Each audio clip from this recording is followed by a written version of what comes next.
بالجلالة والذي جاء برسالة تنجلي النظر له والذي جاء برسالة نتوسى بالجلالة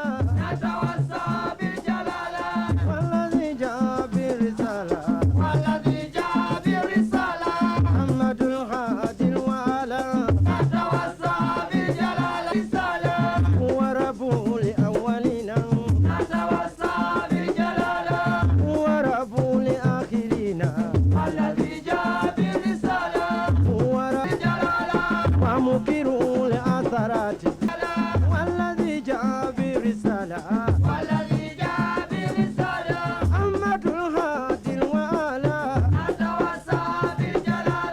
والذي جاء برسالة محمد الهادي الوالى تنجلي النظر mukaire waife regional CAV ne ba district CAV ba member ba General Assembly ni bakaire baife abakulembeze ku mitendera egy'endawulo ba chairman ba district n'abamatwale nga yanirizibwa wano tukwaniriza ino mu kifo kino webali kwidda era mu ngeri n'endala twayaniriza sebo regional kadhi ni bakadhi mwena abali wano. Twebaza Allah w'ekitiibwa atukungaine ano olwaleero ne tutuuka Miraala era nga tubeebaza olw'okuba nti mwidye muno wano ku Bwakyabazinga bwa Busoga nga bwe babakobeire ninze ow'ekitiibwa Idaya Babiri Ekigenyi minisita ow'omu ofiisi yaise bantu Kyabazinga wa Busoga nenda kubakoba nti alimu atereire ni mama alikufumbira Busoga eno.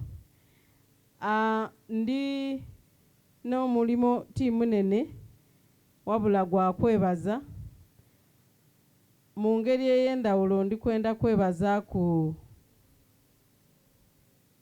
Deputy Katukiro akulira ba partners mu Bwakyabazinga bwa Busoga banange mutumukubire ku takbir. La ilaha illallah Allahu akbar Allahu akbar walillahi alhamd.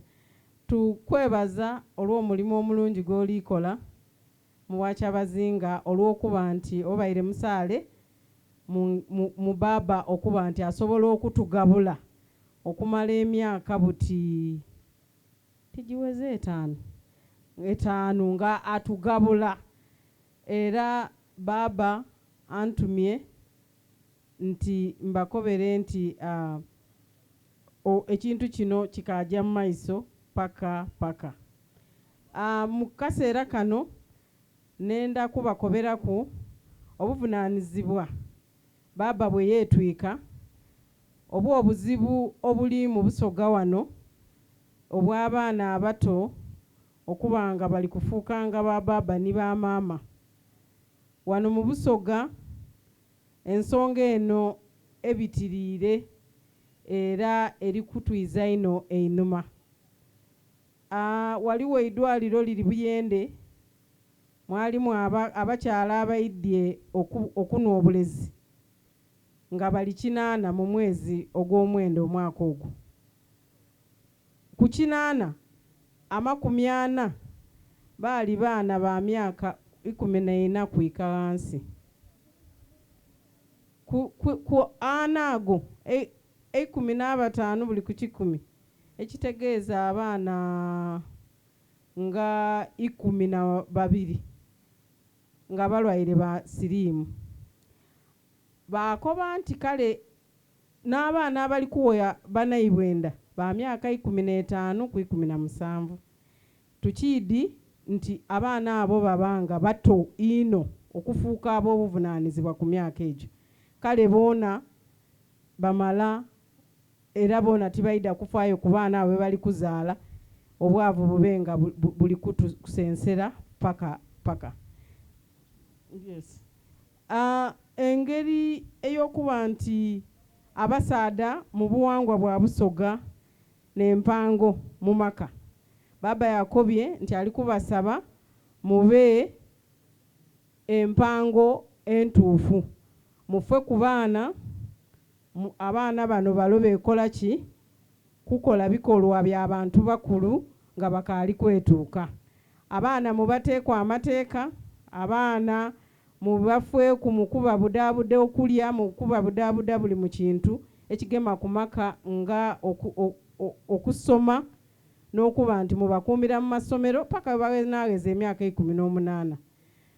Obwo n'obubaka bwange butono buti, era nga ndikwenda okusaba nti nkome wano nga mbendeza era n'abeesu n'abakulisa okuba nti musiibye omwezi guno gwabanga guli kutuuka ku nkomerero insha Allah. Idi ya Sande obali walwa balaza.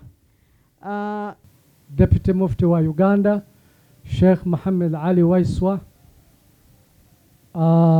mukaire waife regional kadhi ba district kadhi mwena abasoboire okwida, bakaire baife ba chairman ba deputy district kadhi, abakulu abeitwale abasiramu mwena mu bitibwa byaimwe, ba minister abavuire mu bwakyabazinga bwa Busoga, mikwano jaife ba partners MTN Uganda, Star Times, Baba Media Group, NBS ne radio edindi etwegaiseko olwaleero. Assalamu alaikum wa rahmatullahi wa barakatuh. Ntuusa okulamusa okuva eri Baba ise bantu kyabazinga wa Busoga ni mama ine bantu wa Busoga. Baba ntumye okubebaza okusiiba n'okumaliriza ennaku 2-3 edisigaire mu mirembe n'omu bulamu obulungi. Sebo mukaire waife His Eminence kantwala omukisa guno kulwa Baba ise bantu ne Busoga yona okutwaliza awalala okuyozayoza okutuuka ku kifo kino kyewatuuka ku dduuzi ekya First Deputy Mufti wa Uganda. Sebo Sheikh, nze nkwenuminkiriza mwino. Sheikh Muhammad Ali Waiswa, Deputy Mufti waife wa Uganda, sebo webale kuba mwetowaze, webale kuba omukulembeze omulambulukufu mu nsonga dokola. Nga abasiramu, nga abasoga, twebaza Allah subhanahu wa ta'ala. Era tumusaba akuwa obulamu obulungi otambuze obusiramu ng'okulembeire obusiramu. Mukaire waife Your Eminence,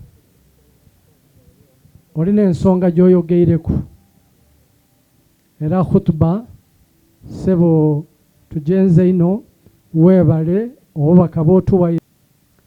Ndikwenda asinziraga n'olwaleero ku kitebe kyaife ky'obwakyabazinga bwa Busoga nga ndi kugumya buli Musoga waali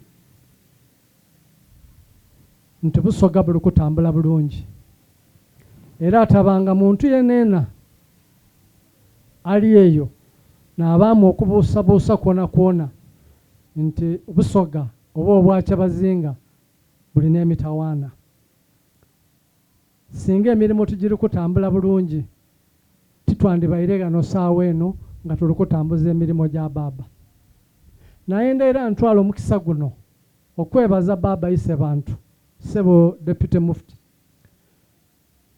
okutuwanga olunaku luno mu kalenda y'obwakyabazinga ife nga abasiraamu okuba nga Baba atugabula buli mwaka. Allahu Akbar. Ekintu kino ti kya bulido.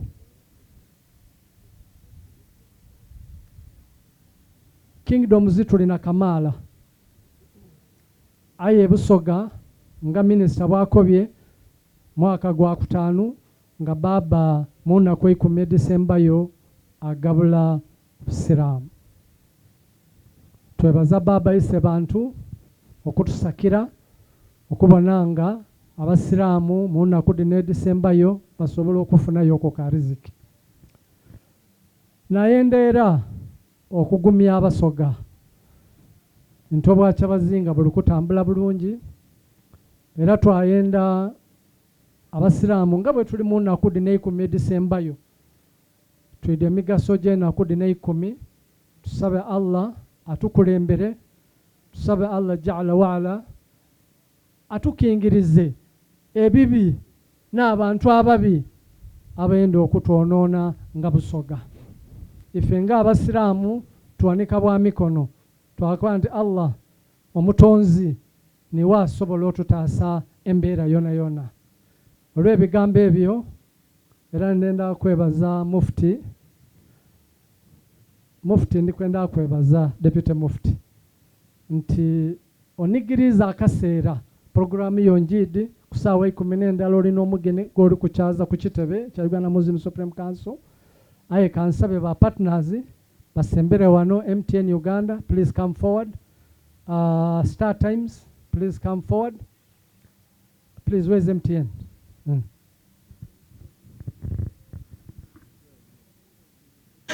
Ekira ku kyabasiramu kujja kutayalisa era nga bwe mubwine buli saza lifunye buli district card yaidye era bali kutwala ebintu ebyo bayikirizaganya ngo obukulembeze bw'abasiramu nti emere tugibawenga balina abantu abalina obwetaavu bene era n'enkola eyo gy'obwine wano olwaleero nti weewaawo abandi bafunyeku aye abasinga bajja kufunira eyo. Kakodyo kimama ke mubiseemu ku mukuzi guno okuba nti leero emere etuuse buli ku muntu tigaaliwo kavuyo nga bw'oyinza akoba nti kavuyo aye lyali isano Abasoga baali basanwike ino okubona ku maama kale olubiri lwabooga abantu batubitirira ku kiteberezebwa nti twalina abantu emitwalo 10 mu lubiri ate nga emere eno esobola kugabibwa abantu oti mitwalo emeka 5 kale kyabanga n'okugaba saawa eyo twali nga tusobola kugaba twali tutwenda mbeera eyo noonekere mu maiso gaise bantu era batyo bwe baakola baatwala mu masaza wansi emere twagigemya ba regional cards manya ba district cards babanga basobola okugituusa ku abasaaniire kubanga emere eno baba ayenda ina abateesobola era nga bw'obwine wano bwetubwine nti abantu baba wano mu bugembe baliwo era boona tubagabwire waire balida kufuna ku district aye aba baire wano olwaleero boona tubagabwire baba nti basobola okujja idi ebawoomere ng'ate evire wa maama ni baba kati akakodyo ke twakola baba ekintu kino agireta akyogera ku ino imwe nga abasiraamu kiki isira kiri muli kutaawo okubona nti ensonga eno ewaawo mu Busoga. Akazindaalo kano wandikalingiriza regional card oba ni ba district cards kuba n'abalina obuvunaanyizibwa okwogerera obusiraamu mu Busoga aye nze nga babiri omusiraamu nsobola okukoba nti ife nga abasiraamu tusayine tuwulire omulanga gwa baba ogw'okukoba nti abasaada bakomye ekyokukabasanya abaana abakaali kwetuuka ate n'abaana beene babe nti babataamu obuvunaanyizibwa babakuumire mu masomero tuloba okuba nti tuyire inuma olw'okuba abaana abali kuzaala amangu bazaala bwavu kale nga abasiraamu era nga bw'owulire mu speech yange abasiraamu tuli bakoowoola ekintu ky'abaana okuzaala nga bakaali kwetuuka kikyamu ino kireeta endwaire mu baana kireeta okwira einuma okw'amaka era n'eggwanga tirijja mu maiso n'obwavu bweyongera. Kale tweyanziza mwebala okuba